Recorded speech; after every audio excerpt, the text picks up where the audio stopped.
The first issue we're going to discuss here a little bit is going in public as a police officer for personal reasons.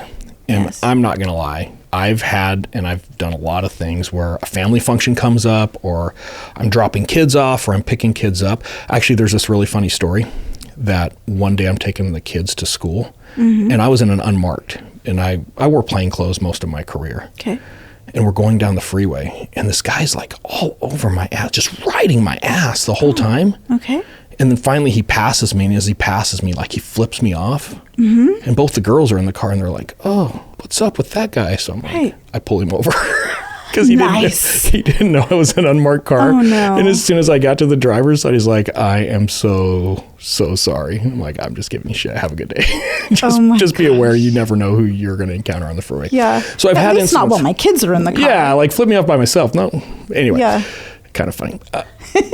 But there's issues with, you always in the back of your head worry when I'm out in public especially with my family or at some other function, and I'm in some type of uniform where I'm recognizable as a police officer, there's a lot of things you need to consider before you do that. Because you're potentially putting your family in danger. Right. And it's one thing to consider, like, do I want to do that? It's another thing to do it half-dressed. And what I mean by that is, I've got the shirt on, I've got the gun in my cargo pocket, but now I've chosen I don't have a radio.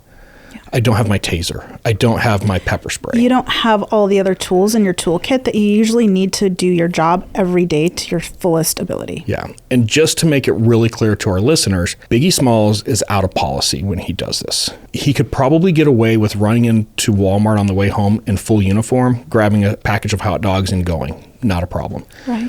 But when you're only going in partially uniformed, you're opening the door to some problems, right? He could have at least taken off his polo shirt and maybe just had his undershirt on, so he's just in navy and black. Right, or just put a long sleeve shirt over. I know it's August. He doesn't have any identifying markings of being a police officer on him, is the point. Right, and I used to carry with me just a button-up long sleeve shirt that I used to throw on a lot. Just to try or a to cover jacket up. Or a sweater. And it's interesting, I don't know if you remember, in the academy, if they caught you, they would do traffic patrols going into the academy to pull over recruits. And if they stopped you and you were in uniform, they would hammer you. Yeah. You had to drive to the academy in plain clothes, get dressed at the academy, undress at the academy, back into your plain clothes, and leave.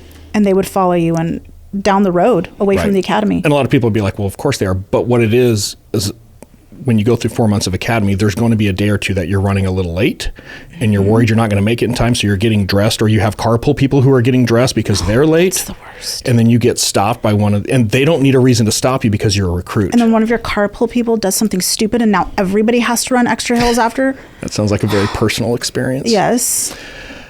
The other thing that we have to say here, and I don't think we'll get pushback on this, we might, is it's Walmart.